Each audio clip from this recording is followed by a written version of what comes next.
Darkness gripped him from all sides, like the cold embrace of the deep. The young man was falling into the abyss beneath the water, and the world above had long since faded. As my lungs burned from lack of air, and my body felt like it wasn't my own, my last memories flashed through my mind. My whole life flashed before my eyes, not like a movie, but like a sharp pain. His name provoked condemnation where he sought understanding. Some despised him for what he was, for what he did not become. But amidst the darkness of images, something bright emerged. Relatives, their love, like a quiet light in the depths of the soul, needed no explanation. They believed when he didn't believe.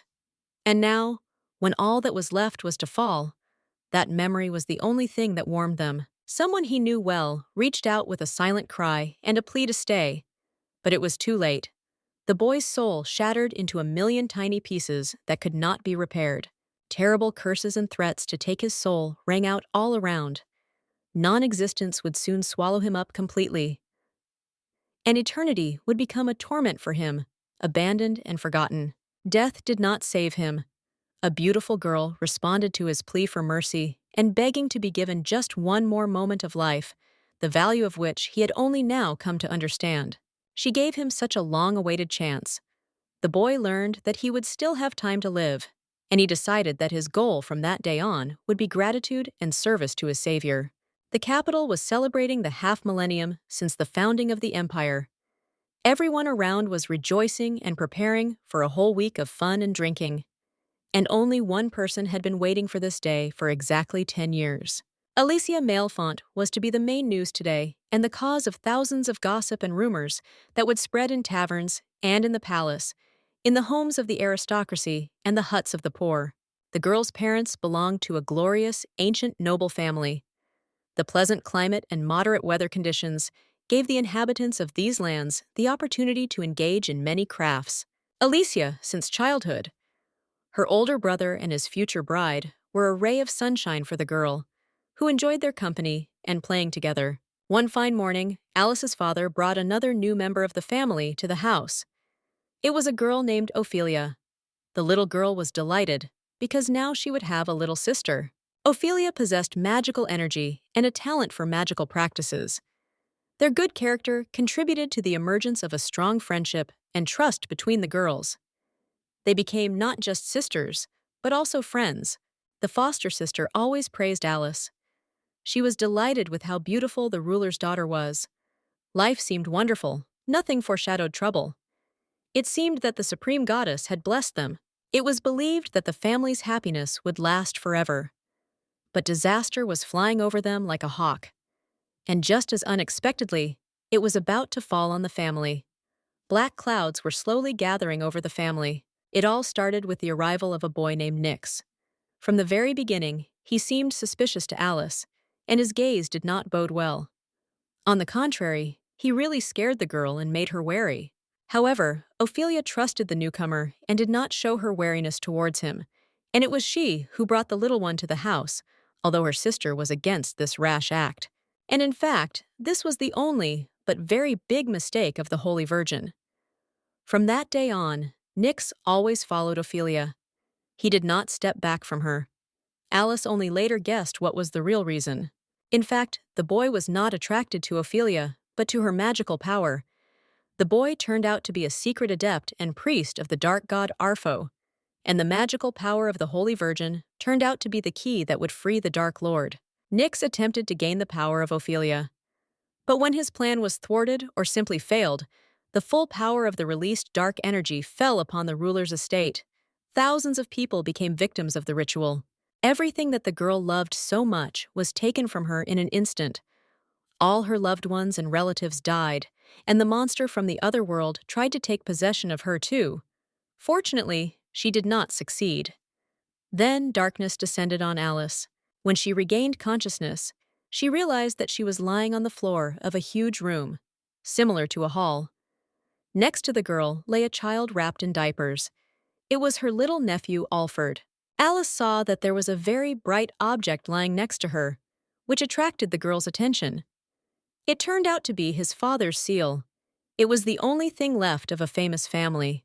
It was at that moment that Alice promised herself that she would live and restore the glory of her family. The glorious house of Melfont would rise from the ruins, and she would become its ruler and heir. Alphonse was to become the successor of the family, because it was not right for a girl to become the head. So from now on, he would be the goal of her life, which would become a guide for the future. As for Ophelia, who was essentially the cause of everything that happened, everything that Alice lost, the girl abandoned her poor sister and ran away. But her hatred for her and her malice did their job. In just 10 years, Alice, by selling wine, was able to raise the Melfont house to its previous status. The negative feelings towards Ophelia made her who she was now. Many did not realize the pain and all the hardships that this poor girl had to endure. Nobles and aristocrats could only watch with envy the rich heiress of a glorious family. Many believed that a girl who made her fortune in the wine trade could not belong to high society, much less the aristocracy. Her place was among merchants and traders. The girl was not going to just stay silent and give vent to the scoundrels who were mocking her. She suggested that those who were talking behind her back about Alice's jewelry come visit her for a tour. She sarcastically added that all the jewelry she wore was intended for the imperial family and was worth a fortune, so they would have the opportunity to enjoy viewing such a miracle. She worked for farmers, washed barrels, pruned grapes, learned from old winemakers, wrote down every piece of advice. 10 years, without a single day off. First, a small plot, then her own cellar. Finally, a brand that had conquered the capital. For her, noble honor meant nothing. She understood that behind it often lay nothing but glorious or wealthy ancestors and their worthless descendants. But with wealth came envy. Former friends whisper that she sold her soul. The aristocracy calls her an imposter. But she knows the price of every drop of her success, and that's not even her main goal. Alice tries to pave the way for her nephew's bright future, and so she smiles, quietly, like someone who has learned to be strong among ruins. She now perceives many things differently. The explosion shook the ballroom, as if the sky itself had decided to unleash its fury. Amidst the dust, smoke, and screams, Alice stood still. Her eyes seemed to be searching for one thing, one person. The girl sat on the floor, trying not to suffocate from the smoke and dust. It was time to get out of this dangerous place. Behind her, a voice she hadn't heard in 10 years sounded. Through the mist, like a shadow from the past, he emerged. A chill ran through his entire body, the one whose smile had once covered up betrayal. The one who, as she learned years later, had summoned a dark entity so that accident would destroy her family. Behind Nick stood his servants. The boy had changed since then, but the vile smile had not changed over the years. He looked down on the girl he considered prey. Alice replied that there were rumors that, after the failure, the priests of Arpho sealed the unsuccessful follower in the temple wall, but he managed to escape from there through deception and trickery. Nix got tired of talking and got down to business. The young man was interested in where Ophelia had hidden. Alice understood that she needed to stall for time until the light priests arrived, so she asked if he really didn't know about Ophelia's death. These words made him surprised, but the priest did not believe it. He knew for sure that he was being deceived.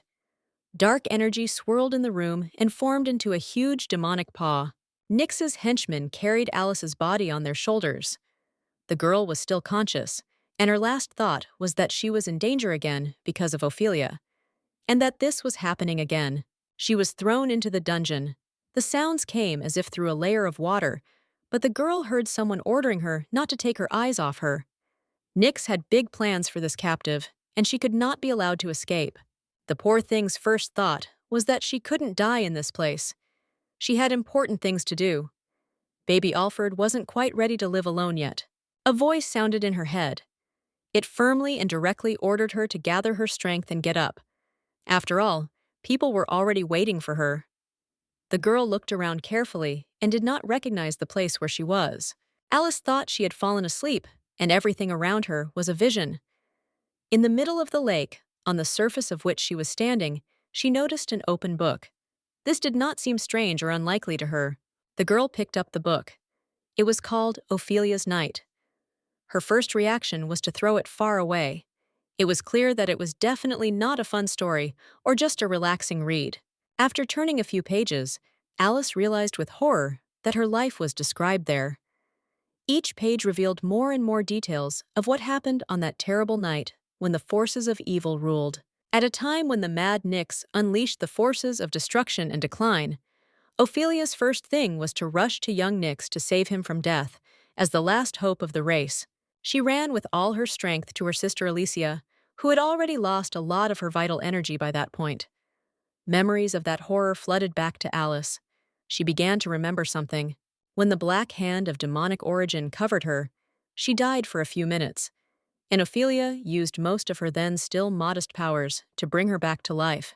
And with the last of her strength, Ophelia stopped Nyx in order to somehow earn forgiveness for her sin. She felt guilty for causing the destruction, so she did not feel sorry for herself for a moment. While the messenger of the dark god was defeated, it seemed that harmony and peace would gradually return to the world. However, later, the followers of Nyx decided to free him.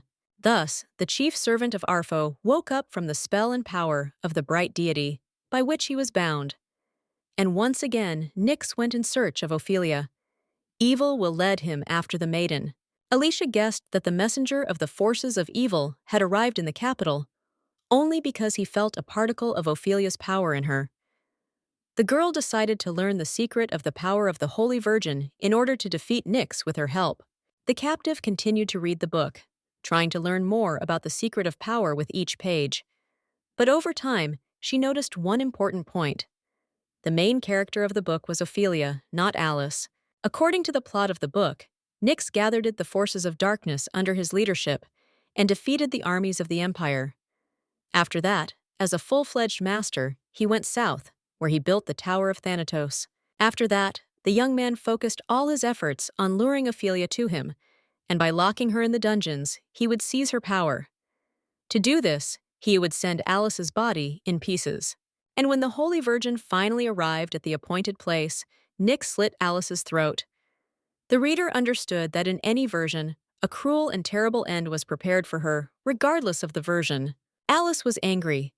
She couldn't believe that, having power, she would have to die, simply losing the power of a deity that Ophelia had so selflessly shared at the last moment. The girl continued reading the book. It said that when the dagger blade cut Alice's throat, the divine power that had sustained life in her body for decades returned to its owner.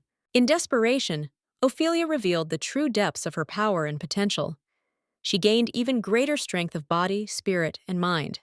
And all of this was to fall on the head of Nyx, who had so screwed everyone over. Divine power and anger strengthened Ophelia so much that she defeated Nyx without much trouble and locked him in a dungeon, sealing him in a secret place where no one was to reach. Ophelia, the protector of humanity and messenger of the supreme gods, ended. The divine maiden was rightfully considered the defense and hope of all the inhabitants of the empire. Alicia was outraged by the fact that only her death could spur the development of events. The lives of thousands and hundreds of thousands of people depended on her life, and more importantly, her life was in danger. The girl tried to convince herself that it was just a bad dream that would soon pass, and she would be able to live her life as she had before. It was worth getting rid of this nightmare. All her efforts were in vain. The girl still remained in chains. She could not understand why she could not wake up. The thought of how her nephew was doing and whether they were looking for her at all troubled her. Suddenly, a story from a book came to mind. If Alice was not mistaken, this place was very similar to the Tower of Tartaros, which Nyx had built away from people and enemies, so it was not worth even trying to call anyone. The girl heard the screams of other people. They begged for help and begged for mercy. Alicia understood that they could only be doomed to be sacrifices for an evil deity that thirsted for blood. The girl could only be surprised, because everything that was happening around her resembled the plot of the book so much. The only thing that scared her was that Alice guessed about her terrible and gruesome death. She wasn't going to give up. There had to be a way out. She just hadn't found it yet. If the story was true, then Ophelia's blood flowed in the girl's veins, so she had to figure out how to control the power. Force can also be used to get even with Nyx, that scoundrel. The scoundrel had to pay for everything the Malport family had endured because of him. for which they had almost all perished. A conversation could be heard behind the bars. The two men were discussing something on the way to Alicia's cell. The girl was contemplating what she could do to free herself from the deadly trap. Alice turned to Ophelia in her mind. The girl's hands began to emanate a light golden glow. Now it remained to understand what to do with it and how to use the gift of the Divine Virgin. This was accompanied by a strange hissing sound. The guards thought that their god had spoken to them and had finally answered all of Nyx's calls, so they should hurry up and bring the Melfort girl. Men with spears stood at the exit from the cell and ordered the girl to leave quickly, because the deity could not wait. This could anger him and bring trouble upon them. Alicia sat silently on the floor. The strange pose she was in made her think about something. But Nyx's henchmen were incapable of deep analysis. They simply urged the girl to action. Unexpectedly for both of them, Alicia threw off the shackles and asked if they really wanted to see hell on earth. In that case, she was ready to create it herself right now. Everything around exploded and caught fire. Alice was in the epicenter of the fiery chaos, but the girl survived. The power of the fire touched and harmed only those who were not under a protective spell. But even magical protection could not completely close and save from the effects of the spell. The author simply wasted paper, leaving nothing useful for Alicia, who possessed the power. But despite everything, the girl thought that the use of force had given a good result. Now it was in her power to create real chaos here, and Nyx should be aware. He himself had brought grief and destruction to his house. The guards noticed the girl trying to escape. They shouted loudly and ordered her to stop. The thought of Alfred gave the poor fugitive strength. The only thing that hindered her was her dress, which was dangling under her feet. The crowd of pursuers was already close to the girl. Surprisingly, they could not overcome the barrier between them and Alice. The magical barrier did not let them go further. The girl was definitely not going to give up. Arfo's followers were wasting their energy trying to reach the girl and deal with her. Alice watched their futile efforts and mentally mocked their efforts. Ophelia's strength helped her again. But Alice wasn't going to thank the girl. After all, in this way, the maiden was simply trying to atone for her guilt and protect those she herself had put at risk. The girl mocked her pursuers. She asked what exactly motivated them to be followers of an evil god who didn't care about them at all and wasn't going to bestow any gifts on them. In response, she heard only curses and orders to be silent and not even think about insulting the ancient and powerful deity. And Alice ran away, afraid of being chased, because she did not know how effective magic was. As much as Alice didn't want to admit it, she could only get out of here if she used the information she had gleaned from the novel's plot. Everything around her was happening exactly as it was written. The fugitive remembered that at the end of the tunnel there was supposed to be a lake in which a knight was locked and imprisoned, who could destroy the entire world with his power, and was a threat to the god of darkness and evil, and also to Nyx. His name was Norman Diaz. After Alice's death, Ophelia used the power that had emanated from the girl to free the knight from his water trap. Now Alice wanted to outdo the holy maiden. But unfortunately, she still couldn't see the pond and the young man in it. At last, Alice came to something that looked more like a puddle than a lake. It was worth looking at herself more closely. The girl was walking along the lake, although it was hard to call it a lake. After all, the water only reached her ankles, and she could safely go wherever she wanted. But then something happened that no one could have guessed. Alice was falling deeper.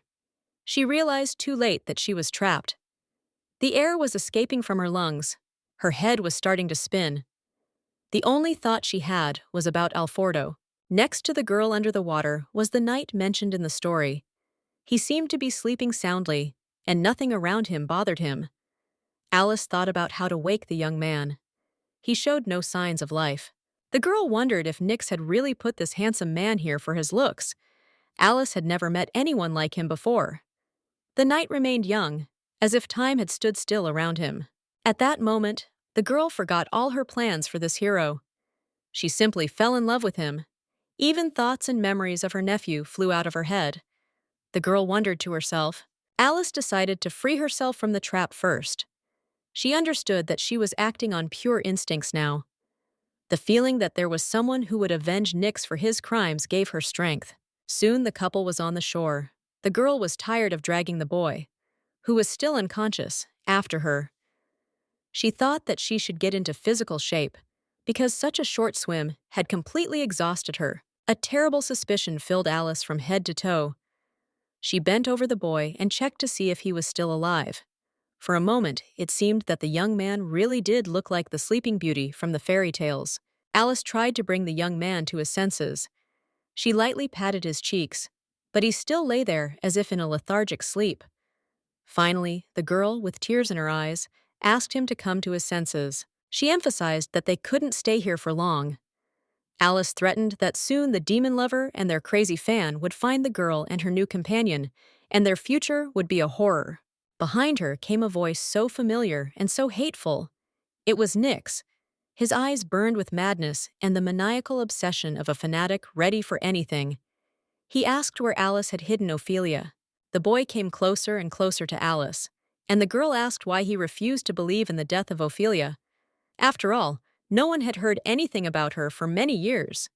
Nix paid no attention. Finally, Alice had nowhere to run, and the boy said that he didn't believe a word she said. After all, he could feel Ophelia's energy. Such power could not belong to an ordinary person with ordinary skills. Nix added that he could feel the power pulsating in Alice's veins and blood. The girl ordered him to take his hands away, for which she received a portion of new abuse. He had definitely felt her before, and he knew the real reason. Suddenly, the fanatic turned his attention to Norman Reus, who was lying nearby.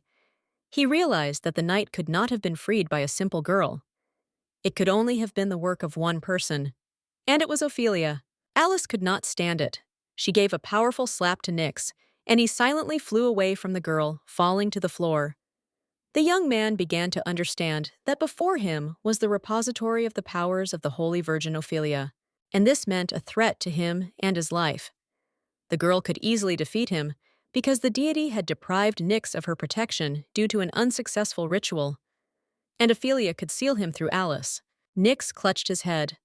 Despair overwhelmed him. It seemed as if his whole life had gone topsy-turvy, and nothing could be put back together. He wanted to say that Ophelia's strength was not suitable for the first-time adopter, but he soon realized that it was not worth angering a person who was already so angry with him. And besides, Alice now had the opportunity to fully avenge her family and the events of 10 years ago. The girl slowly approached him, and Nix had no chance to resist her. Alice asked how it felt to be a victim, to which the young man could not answer. Fear paralyzed her. The boy knelt before her and held her leg tightly. He still couldn't believe that the girl was the heir to the divine maiden's powers. Alice simply laughed at his disbelief. Suddenly, an evil, powerful voice rang out above them. It ordered Nix to stop being useless. She just had to kill the girl, and then Ophelia's power would be released, after which Arfo would help calm her down. The appeal of the deity gave the boy strength. He grabbed Alice by the neck and began to strangle her. Excited, Nix convinced Alice that she had no idea what he needed such strength for. He was convinced that Melfort should have died in fear and agony, and she was not worthy of divine power which flowed from the girl's body with every heavy exhalation. Alice almost died at the hands of a madman. The girl's face was opposite the face of the knight, who was sound asleep and was not disturbed by anything around him. Alice looked with mute reproach at the young man's mute face, at his beauty. With her last strength, she screamed, asking for help from no one. Nix was thrown away from her. Alice continued to look in surprise and think about the fact that she had only miraculously escaped an untimely death. A knight stood above her. Norman Diaz was looking at her intently. The young man looked at her tenderly and assured her that from now on she was completely safe and nothing would threaten her life. He was grateful to her for saving him. There was a powerful barrier of magical energy around them, so there was nothing to be surprised about. Norman was a powerful knight, but at the same time, he had magical skills, so the young man could help her master her powers. The mad Nix was shouting at the girl. He was threatening her. The adept's mouth was speaking to a dark deity, trying to intimidate the girl. Arfo wanted her to surrender and stop bothering him. Alice was not going to listen to the demon. She replied that under no circumstances would he receive her power. Instead, Nix could give her flesh completely to the wicked deity and remain with him forever. Norman asked if this young man really wanted to harm her, and why she was reacting so excitedly to the stranger's words. The girl told him everything about the priest, about his massacre of her family, who had sheltered him. Alice insisted that the young man should not be left alive. Norman asked if she was indeed the heiress of the Melfont family, to which the girl replied that she was. But he would not be able to hope to take advantage of this, although it was not fitting for a knight to voice such suspicions. The girl said that apart from her and her nephew, there was no one left of the family. Nick's eyes burned like coals. His body was wrapped in black runes that pulsed like veins. A dark liquid dripped from his hands, and it wasn't blood. It was the poison of faith itself, twisted by madness. He lunged forward, like a shadow tearing through the light. His clawed hand was crooked, as if forged from pain. But before the weapon could touch the girl, the protective dome stopped the attack with a dull thud. Arfo's pressure was too strong, and Norman's magical abilities might not be enough. Alice begged not to give her up to the deity. The knight promised to protect her from the villain until his last breath. Nick's body, something resembling tentacles or the legs of a huge spider. The adept slowly moved towards the victims. Arfo was waiting for the long-awaited prey. Norman promised to do everything in his power. He realized that he had no chance of defeating the priest, who was supported by dark energy. However, Diaz could still buy time. The possessed man promised to tear unworthy people apart and then pour all their blood on the altar of his dark lord. His crazy eyes saw before him just victims, pieces of meat. Paws with claws pounced on the two-cornered people. For a moment, everything around was plunged into darkness, which seemed to have no limits. A dark night reigned. Alice was not confused. The Holy Knight, who had the power to destroy the entire world, came to her defense. Weakened by his long captivity, he had lost some of his abilities, but he could not allow the last of the Melfortes to die. Norman Diaz was the hero of the book who predicted Alice's doom, but at the same time, he was her only chance to escape from the possessed adept. There was no time to think, and both decided to escape. Nyx lay in a pool of his own blood. He asked why the girl was trying to escape her fate. After all, she knew that she was simply condemning herself to more suffering.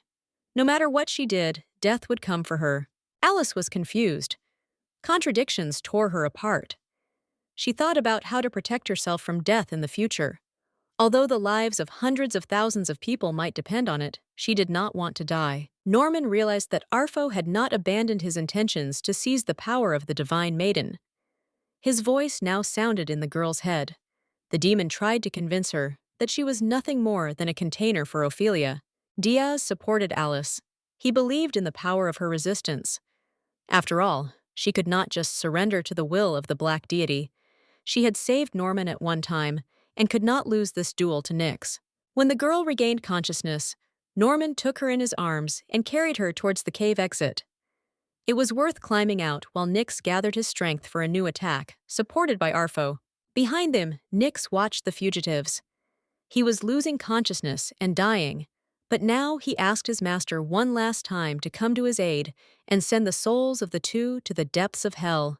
Ophelia woke up in the middle of a military camp from a terrible dream. The girl could not understand why she was so worried about what she saw. Fortunately, the soldiers who were accompanying her were already hurrying to her. Nicholas Diaz, the second son of the Diaz family and commander of the detachment, was delighted that the Holy Virgin had finally woken up. He immediately noticed that Ophelia was worried. The poor thing asked how long she had been unconscious. The young man assured her that there was no need to worry, because they had only been in this place for a day, and Nyx had no way of getting to Alicia. The girl continued to punish herself for losing consciousness untimely. Nicholas assured them that they could stay here, and then he would find the attacker's lair and deal with him.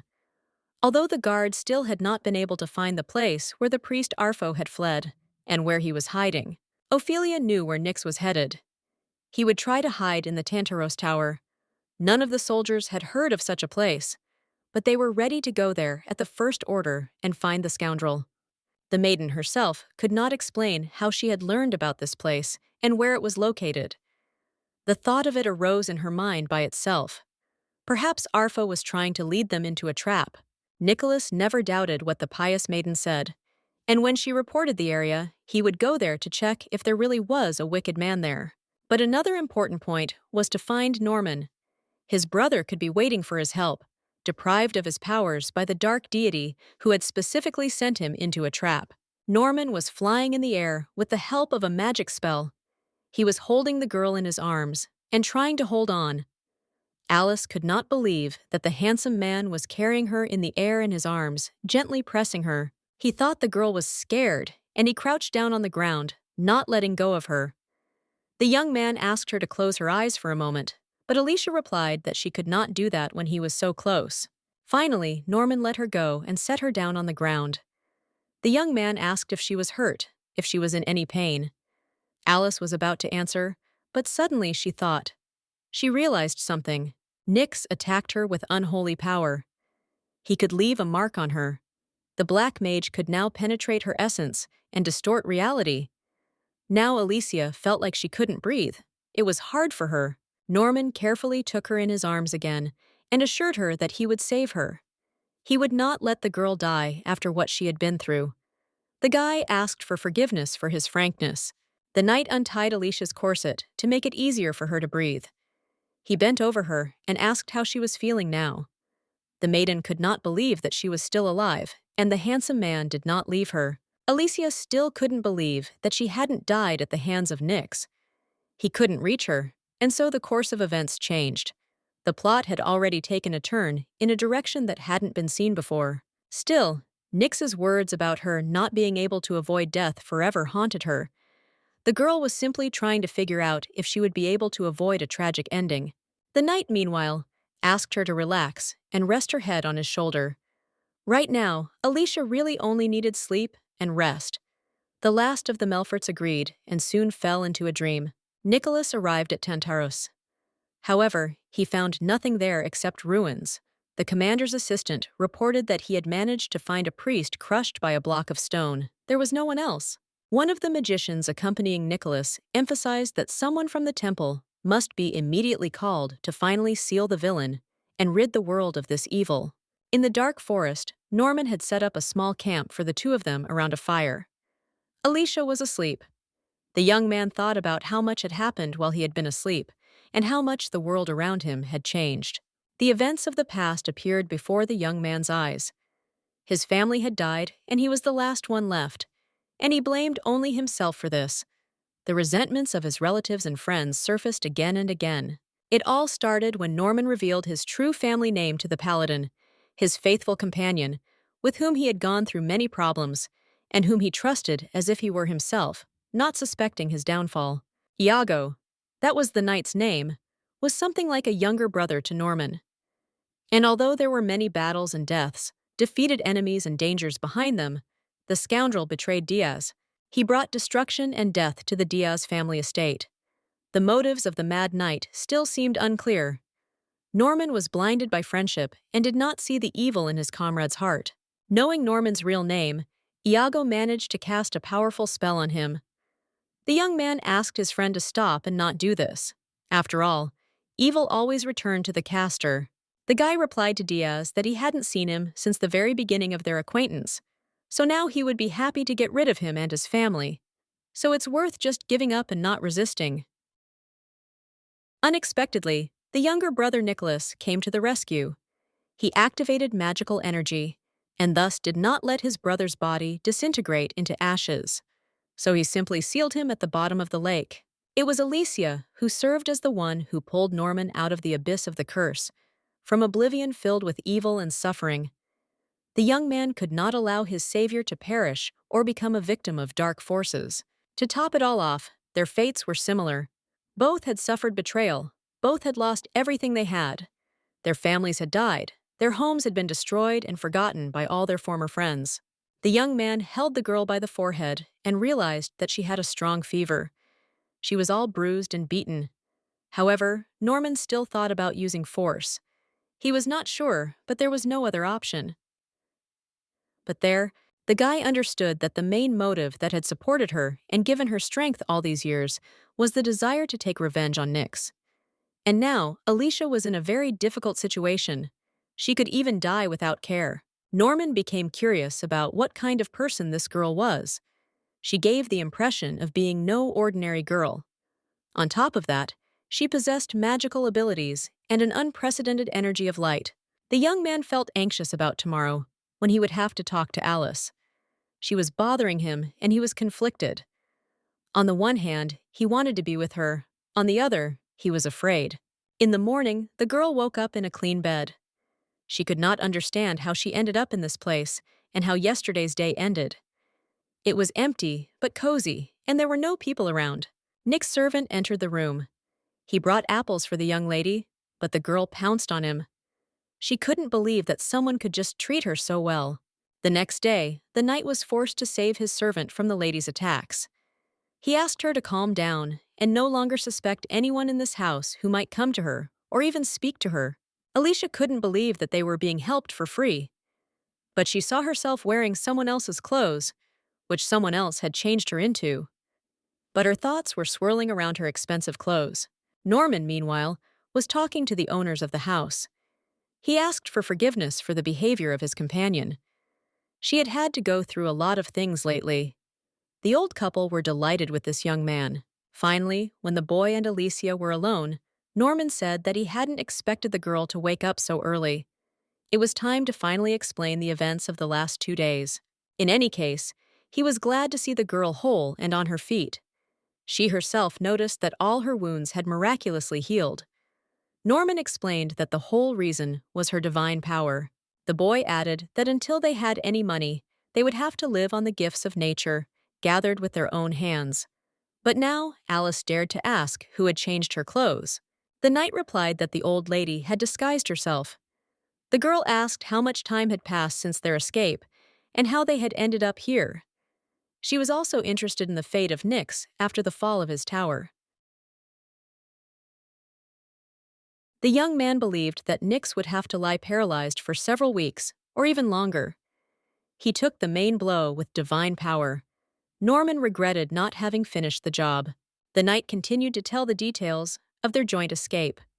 That evening, Alice lost consciousness and slept for 2 weeks.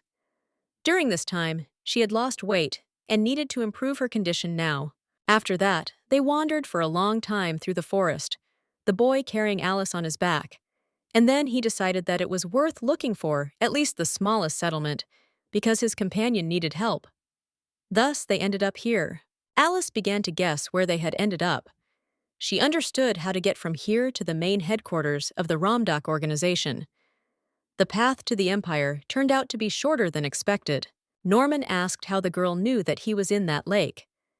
This question caught Alice by surprise, and the knight continued to ask why he owed her his salvation. The lady couldn't tell me that she had read a book that had told her all this. She simply replied that she had once heard a story about the missing heir to the Diaz family, and the incident had led her to the lake. And all ready in the water column, the girl saw a handsome young man who, according to the stories, she recognized as Norman Diaz, and pulled him out of captivity. The young man listened attentively, but did not receive a satisfactory answer to his questions.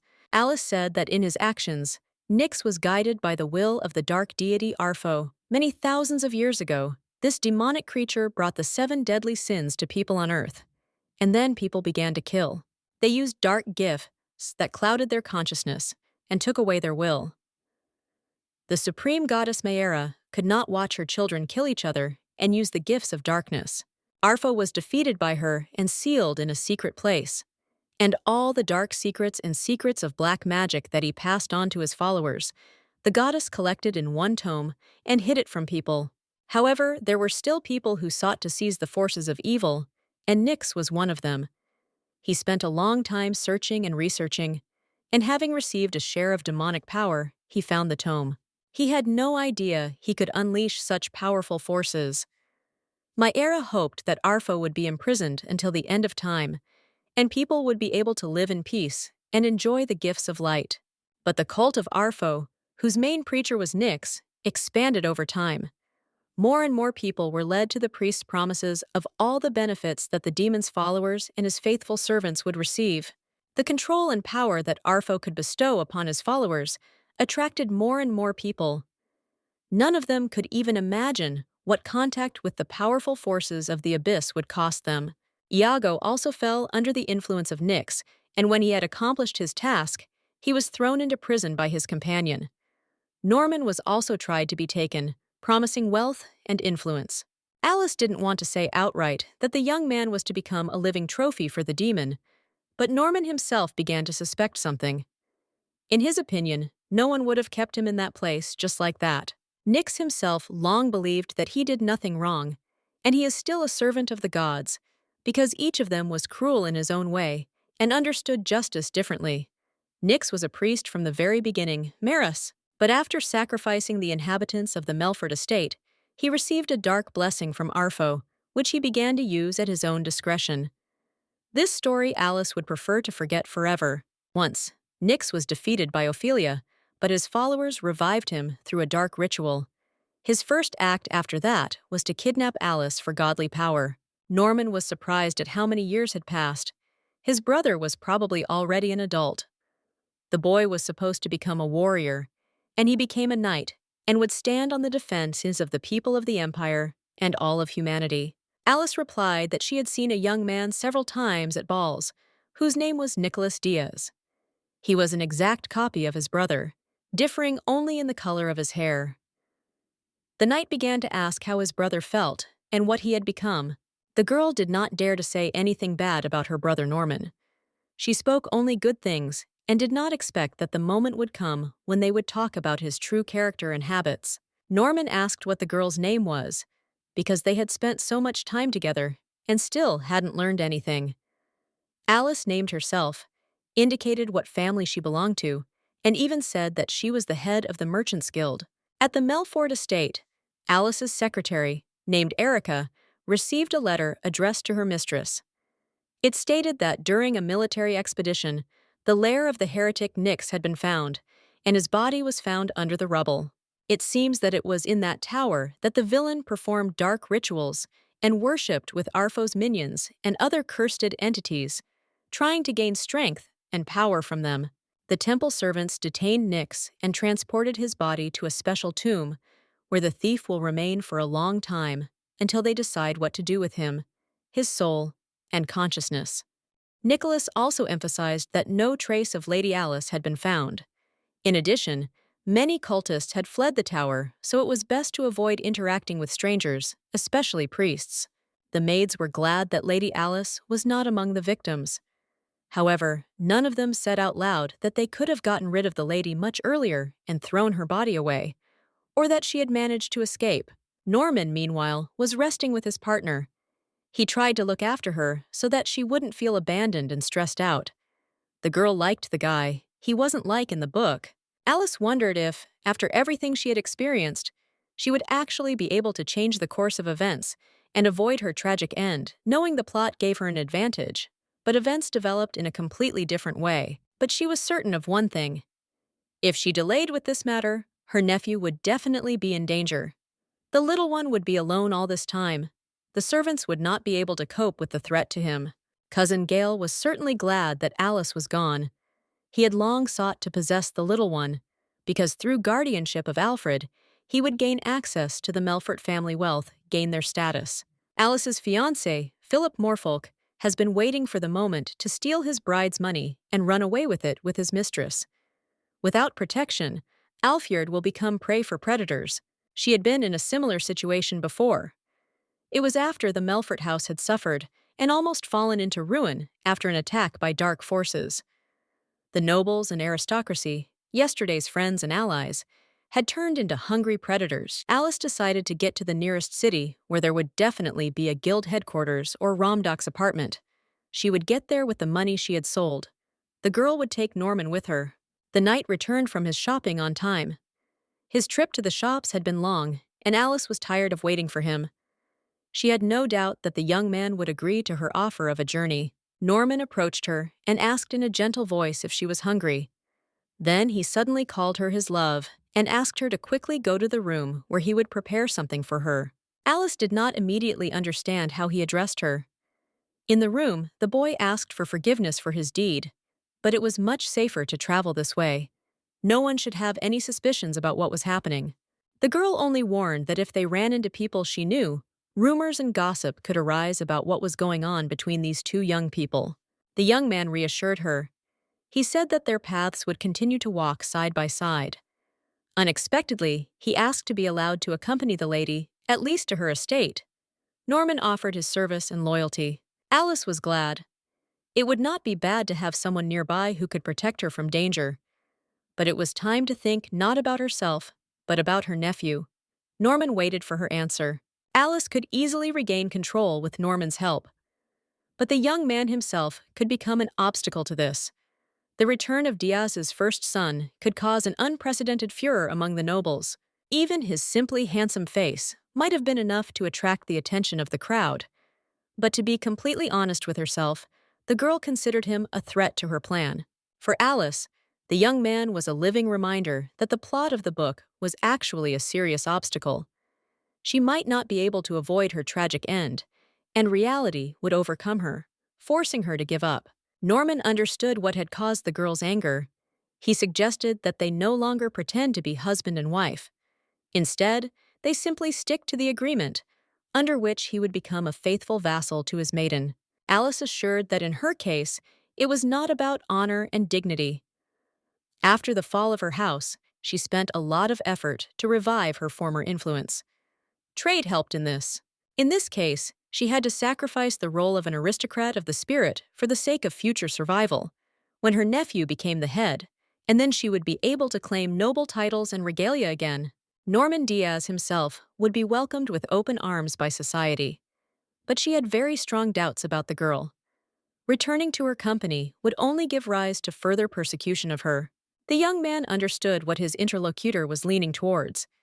He now asked for a moment of attention to himself to tell him about the advantages of traveling in his company and under his protection to the estate itself. The boy listed his advantages, the first of which was his unprecedented physical fitness and strength. The second was his ability to disguise himself and act covertly. This was also his main skill. After that, Norman asked what the shortcomings of his company were. In addition, he was very quick to navigate difficult situations, and could not even think of leaving Alice alone with her troubles. The lady's silence indicated her interest. However, she did not dare to take up the offer. The young man asked if these facts did not give what was needed. Alice replied that she would not change her decision. Alice asked why he was so serious about accompanying her on her upcoming journey home. Norman explained that this was the primary duty of a knight of Maera, to protect the children of the goddess. To top it all off, Alice saved not only his body, but most importantly, his soul. The girl pulled his soul out of the depths to which his physical body was far from reaching, and every day he sank deeper and deeper. Finally, the knight said that he considered himself guilty not only in body, but also in soul. Then he would be able to pay at least partially for his salvation. He also asked not to deprive him of such a unique opportunity. Norman explained that it was his personal desire to escort her to the estate and make sure everything would be okay. He was even willing to hide his identity so as not to cause trouble for the girl. These words melted the ice in the girl's heart. She agreed to give the guy a chance. Besides, his company seemed to her a better option than paying one of the mercenaries who didn't really stick to their agreements. However, she wasn't going to just take Norman's word for it. Alice suggested concluding a special agreement. It is a written agreement, not smiles and pleasant words. That is the basis of cooperation. The knight was surprised. The girl was offering this not only for her own sake, but also for the safety of her companion. Norman said that it was the first time he had seen a girl of such a young age who was so well versed in this world. The guy suggested concluding a contract right now, only taking into account the interests of both parties. After that, both of them would immediately set off, so as not to delay and not bring trouble upon themselves. By evening, they were ready and set off, having first thanked the owners for their hospitality and promised the old people to thank them at the first opportunity. The old people were happy for the young people. The owner and his wife watched the couple, and it reminded him of the past, which he had told his wife about. To which the old woman replied that in his youth, the grandfather had not been so handsome, so he might as well not even hope for it. In the city, Norman asked the girl to relax and behave more naturally. After all, Everyone around had heard from the host about the young couple who were staying with them, so it's worth acting like a married couple. On the way, they came across a man walking past the couple. Norman reacted quickly. He covered the girl so that she would not come into contact with the stranger, and he would not be able to do anything to her or harm her. Finally, they got to the pawn shop to sell the jewelry. The jeweler carefully examined the earrings. He understood that they were a real treasure, and they were worth a lot. You could make good money on this. The man offered one gold one. This angered Alice and her companion. The girl hinted that these earrings were a real treasure, having been bought by a guild far in the east. When the jeweler heard that he was dealing with Ramdak, he tensed up. The girl emphasized that she could accept his offer, but in the future, he could forget about the contracts with the guild. It was not in vain that Alice had been trading and making deals all these years. She understood the laws by which the universe functions.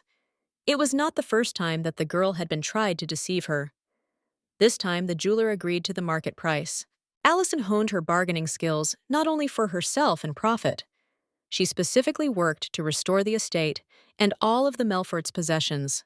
The enslaved peasants and townspeople were to return to their homes. The lives of all these people were on her conscience. They would now rely on her will and trust her decisions and orders. It seemed like a heavy burden at first, but over time, everything fell into place. One day, the girl addressed her subjects with a speech that was supposed to put everything in its place. She emphasized that if such a defenseless girl from the very beginning managed to survive, then they could too. Her meteoric success also didn't start very actively. Many didn't believe in her ability to become a trader and survive among the ardent merchants who weren't very happy with a competitor among them. Among their business, sometimes people resorted to outright provocations. Some of the merchants emphasized that her wine was actually impossible to even swallow, and bet that Alice would not be able to finish the bottle. The girl did it. It wasn't just money at stake. It was hunger and need at stake. She wasn't going to give up and run away, to ask for help from her former friends, who were now turning their backs on her. But the future was worth the suffering and hardship. Only by casting aside words of honor and equality did the girl manage to secure her place in a harsh world and take her subjects under her wing. This world was no place for the weak when you wanted to become someone. Alice now noticed that the jeweler was a talkative man and would never miss an opportunity to gossip. The girl asked him to tell anyone who might be interested in her that she was going to Katam on business. To have dinner and rest after the day's work, the couple went to the inn. They were tired and were going to stay there for the night. Alicia kept telling everyone that she had heard about the return of the Melfort family. Gossip began to spread around. But now the girl was not going to risk Ramdak's honor and dignity, so they decided to set up camp in the open air. Although they could expose themselves to danger there, large trading cities attract the attention of many criminals. They cannot miss the opportunity to take advantage of the first good traveler. So, it is worth informing the knights about their young lady. Norman had no doubt about his abilities, but now he had to be careful, because after returning to this world, he had not yet fully regained his strength. He was not worried about himself. He was afraid for the girl. Alicia did not want to talk about the fact that there were no knights left in her house. On that fateful night, they had all died at the hands of the attackers. No one else wanted or dared to serve that family. No one wanted to swear allegiance to an aristocratic family that had been destroyed overnight, and everyone who supported it no longer wanted to even hear about serving the young lady who was the only one left after the attack. Alicia didn't see a problem with this. She thought that she had managed to rise from the ashes without any extra people. But in this, Ramdak and his help in difficult times became a reliable support for the Melforts. The young man asked what had caused the girl to become involved in the wine trade. Alice told him about the lotus flower. At that time, many craftsmen and workers had died from plague and epidemic. There were many things that could be made from lotus, but what no one had done before was make wine from lotus. It was this unique product that could change the Melfort family's position in the trading market. Thus, the Melforts became the first aristocratic house to establish its own guild, and which, thanks to an aggressive trade policy, soon became the only one able to offer such services. After that, Alice began to invest in other profitable areas. Over time, there was a need to create her own military formations. The girl could not afford to rob and risk the goods. From that moment on, to many people, she became a shameless witch who was only interested in money and profit. You could say that Alice sacrificed her reputation and honor for the sake of money. Norman understood where this girl got her attitude about money and social influence. She had had to go through a lot on the way to her rebirth. She couldn't have been any different. The knight agreed with her that it was better to be rich but take care of one's subjects than to have the honor of an aristocrat but not engage in worthy management of one's own possessions. Alice calmly replied that her own dignity and worth had long ceased to interest her. Even now, she could see the evil glances directed at her and Norman. Even now, people were discussing the head of Rumdock. Some of those present did not agree that she was the Melfort girl, but the soldiers who had once served Rumdock easily recognized their former superior. And this person would not travel just like that. Others spoke of Rumdock's plans to advance further into Katam, so Alicia could have gone on a reconnaissance mission. It was hard to believe that she was capable of such an adventure accompanied by only one warrior. Alice calmly continued to communicate with her companion. She explained that, for some, she was a competitor. But in the eyes of others, she had become an outcast, unworthy of further communication and companionship. Myra did not look too favorably upon an aristocrat who traded wine. Only in this case can the destruction of almost the entire Melfort family be explained. The harsh words that the sailors began to exchange among themselves did not go unnoticed by the boy. He was going to defend his mistress, but Alicia herself asked him not to react to such attacks towards her. There was no point in stopping the young man. With a swift movement, like the throw of a snake, he found himself next to the man who was slandering Alicia. The knight was not going to reassure the scoundrel with words. Fists were used. Physically, Norman outweighed all the men present in the hall. Everyone saw this, and therefore the comrades of the beaten man ran to the sides. They did not want to stand up for their friend. Alicia watched all this action. She thought that these scoundrels were really like a pack of dogs that rush at the enemy, but when he is stronger, then they retreat and run away. Whatever the case, a fight in a tavern was not something to do right now, to stay in the shadows and hide your movements. Alicia ordered her partner to leave the brute behind. The girl wanted to pull the knight away, but he resisted. He did not want to let anyone tarnish his lady's honor anymore. Alicia was frightened by his maniacal desire to fight and beat up scoundrels. Uncontrolled aggression could cause many troubles. Norman's companion was already shouting in his ear to stop and not do anything stupid. The words slowly reached the boy. Many of those present moved away from the shock and gathered to help the victim. So there were two options. Either Norman sets off with Alicia on the road right now, or she leaves him here. Already on the street, the fugitives heard people shouting after them and ordering them to stop, as if they really hoped that they would stop and stop running, saving their lives. In fact, nothing threatened them, but they didn't want to attract attention. Outside the city, Diaz asked his partner not to rush, because she would be wasting a lot of energy. And in her position, it could be very bad, even life-threatening. This angered Alicia. She asked him not to do any more stupid things that would cause both of them to suffer. The young man asked her to calm down and not to be nervous. He realized that he had done something stupid. But this time there was no point in making a fuss about it. Norman Diaz explained that as a loyal knight to the lady, he simply could not sit and listen to all those dirty words that ignorant people said about the girl. He was sorry that he had to run and save her because of him. Suddenly, Alicia exploded. Her nerves, which had been very tense lately, could not stand it. The girl admitted that she was actually ashamed to the entire aristocracy, and she was not going to hide it. She accepts that she has become not a noblewoman from a noble family, but a girl who sells wine for a living, and is even ready to use harsher methods for the sake of her own profit and the development of trade. The young man insists that he refuses to believe what she says. He also resisted the words the demon tried to whisper to him in the lake. During his time in the trap, Norman has thought about many things, but ignoring the demon's words was easier than ignoring the conversation of those guys from the tavern. They were talking about how the whole family should have died that night, not spreading the Melfort curse among ordinary people. Diaz remembered the bullying he had been subjected to. At the time, Many of his comrades had hinted that Norman would have been better off dead. He often thought that it would have been better that way. But the worst was the moment when his own self split in half for a while, and one part of his essence tried to destroy the other, subjugate it to its will, and make it a slave to dark forces. Norman supported Alicia.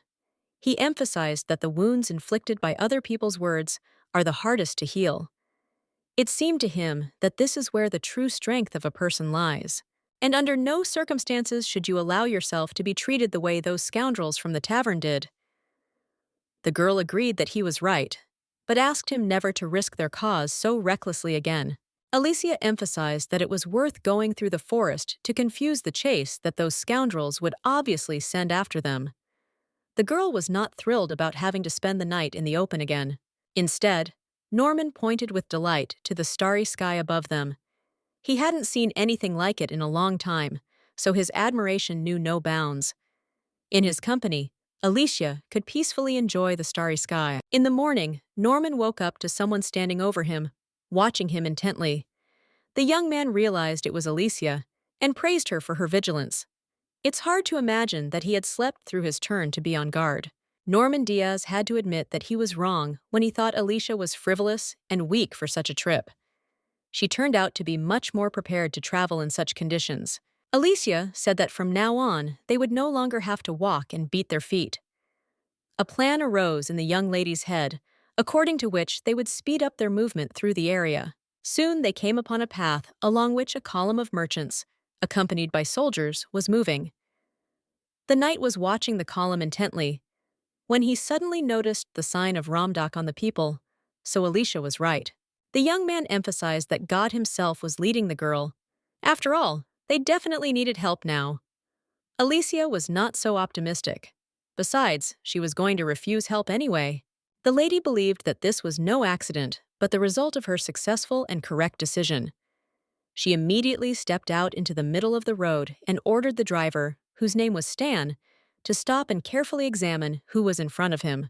But it was only later that Norman learned that Stan was the name of the acting head of the guild, Madame Stan.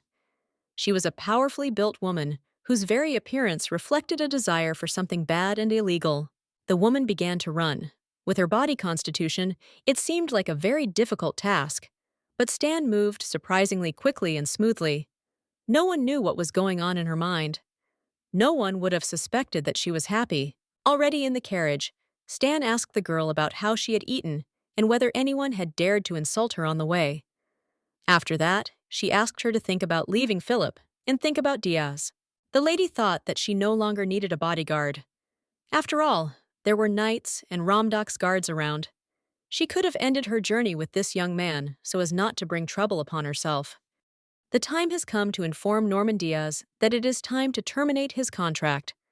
A horse and baggage are already being prepared for him for the first time, so that he will not need anything on the journey and will not be in need of anything. Alicia emphasized that everyone should go their own way. All the terms of the contract would be fulfilled by her side, except for the payment on the day he started the fight in the tavern. Then it was his fault. Norman Diaz decided to act cunningly. He asked if he could get home on his own. After 10 years in captivity, in complete isolation, this world was too difficult for him. Stan came to the boy's defense. She assured him that the boy should not be let go alone. He was not prepared for life in this world after so many years of imprisonment in that cursed lake. Alicia couldn't say anything against these two, because in that case she automatically turns into a monster, incapable of empathy, and completely unwilling to make concessions to people outside the business. Her only condition at the moment was that they would go their separate ways in Katami, and no one was to even begin to suspect that they had been traveling together and had known each other all this time. Alicia's secretary listened to the servant's message that the lady had been found, but the girl lied to the servant that it was not they who found Alicia, but that she herself had come to them, as was usual. The boy asked if an escort should be sent to help her. However, the girl assured him that everything would be fine with their hostess.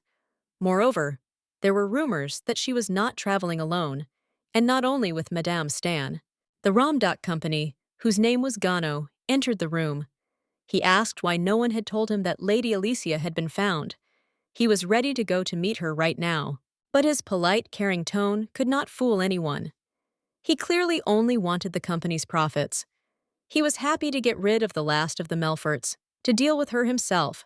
The secretary was indignant at the familiar way he spoke about their mistress, Gano. After all, they were simply hired workers for her, not comrades or friends. But the young man was not going to give up. Erica emphasized that only the lady could break the contract she had entered into with them.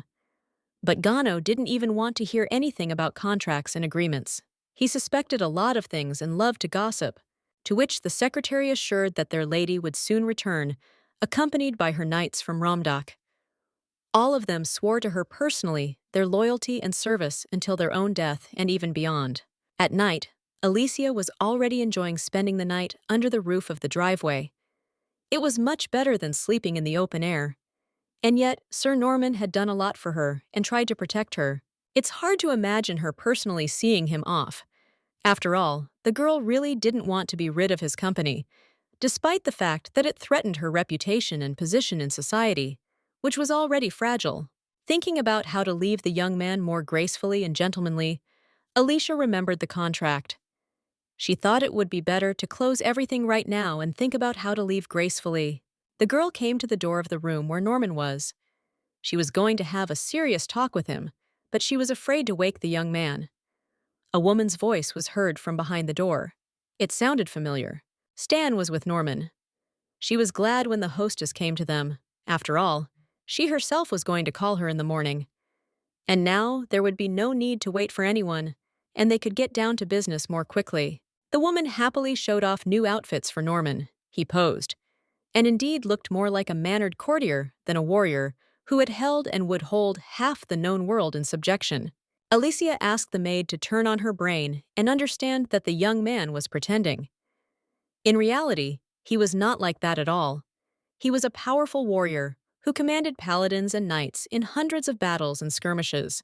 But Stan was stubborn. She insisted that more loyalty should be shown to a young man who had spent the last 10 years away from home and who had to make up for everything he had missed. At such a time, the leader must show who was really strong. Alicia tried not to follow the lead of these two, but suddenly, a curiosity she did not understand herself filled her. The girl thought that something was wrong with her. The lady took the boy by the arm and asked him not to touch them anymore and to leave them alone. The reason for this was their conversation regarding the details of the deal. Even Stan could not be present during such an important discussion. Within minutes, Alicia was sitting over the contract. She carefully wrote down each point so as not to hurt Norman's feelings. But the young man was still very tired and upset. He looked at the street, which at this time of day was still full of people relaxing. They were walking and enjoying life. The celebration was held in honor of the founding of the empire and lasted almost a month. Norman felt sad that he hadn't felt the same way as the crowd on the city streets for a long time. He felt jealous and asked Alicia if she wanted to go for a walk with him. The girl looked at him in surprise. After all, this holiday had been held at the same time for a very long time. This tradition had been going on for many years, and Norman Diaz could not remember a single time like it. Alicia asked if she could offer to protect him in case he decided to go out. Perhaps it was useful, because it was a way for the boy to start socializing again. The only condition was to cover Norman's face. His family already knew about his return, and therefore, one cannot risk his life. Among the guests at the celebration, there may be different people with different intentions. Diaz promised not to get into any trouble or provoke anyone. He would definitely follow all the rules and norms of behavior. The boy wondered if he could count on Alicia's company. The girl started talking about how busy she really was. Norman leaned over and asked her if she had forgotten the terms of the contract. Regarding his request, everything was spelled out in detail there. Soon the two were walking through the hustle and bustle of the street. Alicia couldn't believe she had made such a mistake in drafting the contract, and now she would be dependent on this guy and his company for the next week. Norman took advantage of this. He emphasized that his freedom of movement was limited by Alicia, because as a bodyguard, he had to accompany her at all times. The girl wondered how he could twist the terms. The boy bought a piece of jewelry for Alicia. He was going to put it on the girl with his own hands. People were rejoicing and having fun around him. unaware of the terrible danger that was nearby. A man was sitting on the roof of the nearest house. He tried to hide his face under his hood. However, it was difficult to see him anyway, because the dark energy was raging around the stranger. He watched Norman and his companion intently. The scoundrel was another possessed adept of the cult of the dark deity, and now he was about to take innocent souls for his master. Diaz asked his companion to take his hand. There were a lot of people around. The guy didn't like crowds. It was hard for him to concentrate in such conditions and think about something normal. Behind the couple stood an adept of the dark cult. He had already mentally prepared himself to start the fight for Alicia's soul. Melfort to send her to hell. The thief will not consider the victims. Soon the attacker and Gano were around the corner of the house. The cultist was sitting on the floor tied up, and the assistant was looking at him angrily and didn't know what to do with this burden. After all, he had ruined his plans. An hour before, Gano had spoken to Ophelia. He had ordered her to obey him and do everything exactly as he ordered. After all, in that case, Alicia would return home safely, safe and sound. Ophelia wasn't afraid. She had said frankly that Gano would regret it after trying to harm his sister. The boy was seriously scared, but decided to shift his attention to the stranger. The man was silent. He didn't want to say anything, but Gano was also seriously angry. After all, the priest refused to admit who had sent him and who he had been working for all this time. On the street, Norman and his companion witnessed a young girl selling flowers. But no one wanted to buy them because they quickly disappeared in the air and did not last long. Alicia said that as a child, she and her sister loved these flowers very much. But now fate has scattered them in different places, and Ophelia must have forgotten about her named sister and stopped looking for her. After the incident with the Melforts, many began to believe that the Holy Virgin and the traitorous priest were acting together, so suspicion fell on the girl. The emperor even ordered the arrest of Ophelia at one time, but his men might be too late. Her half-sister, Lady Alicia, was the one who wanted to find the girl most. Her revenge was to become a legend that would terrify all who had plotted treachery and intrigue against trusted individuals. For Alicia to give such orders, she didn't want to hurt her friend, but as the head of the clan and a resident of the capital, where everyone knew everything about everyone, she couldn't just leave it like that. To distract himself from his foolish thoughts, the girl suggested that he go to a fortune teller and have some fun. The young man agreed. He said that he was not against such a pastime. The fortune teller began to remove his mask. When the hood fell from the young man's head, everyone around saw his silver hair and beauty. Many began to say that he could be the lost firstborn of the Diaz family, about whom legends had already spread. Alice dragged the young man with her, away from the crowd. But it was too late. Many people had seen the boy and recorded his appearance, which strongly matched Norman Diaz's description. Their escape was closely watched. At the same time, people on the street were also discussing the young man's companion. She looked very much like the missing daughter of the Melfort family. This caught Gano's attention, and he listened to the stories and gossip that were just beginning to emerge. In the wasteland, Norman Diaz and his girlfriend were catching their breath. The quick escape took its toll on these two. The young man offered his help, but Alicia rejected him and did not take up the offer. Alicia noticed the flowers in the knight's hands. He asked for forgiveness. After all, if it weren't for him, this could have been avoided. The girl asked if, on top of everything, the boy had robbed the poor merchant. In fact, the girl felt a surge of strength that she hadn't had in a long time. Since childhood, she had not been distinguished by strong health, and therefore physical exertion was something incomprehensible to her, each time as if for the first time. But now strange times had come for her. Once she had wanted to run through the fields with Ophelia. Now she wanted to run, but her social status did not allow such freedom. But now she was more interested in Norman. The young man approached the lady and told her that many things were strange to him now, precisely because he had been away for 10 years. But now, with her by his side, his life was filled with new colors. Alicia even more was that the knight had made a wreath especially for her. She couldn't understand what he was getting at, but she felt that Norman's attitude towards her had changed greatly. Diaz went for a trick. He talked about his desire to attend the main event tomorrow. But since he himself will not do it, because he will have to wear a deep hood, Alicia will accompany him. Several boys ran to meet them. One of them tripped and fell, and Alice immediately ran to him. She didn't notice the strange expression on the boy's face, but Norman did. He began to talk about his relationship with his brother and how the little boy had reminded him of Nicholas today. He must have been enjoying his brother's absence and already considered himself the master.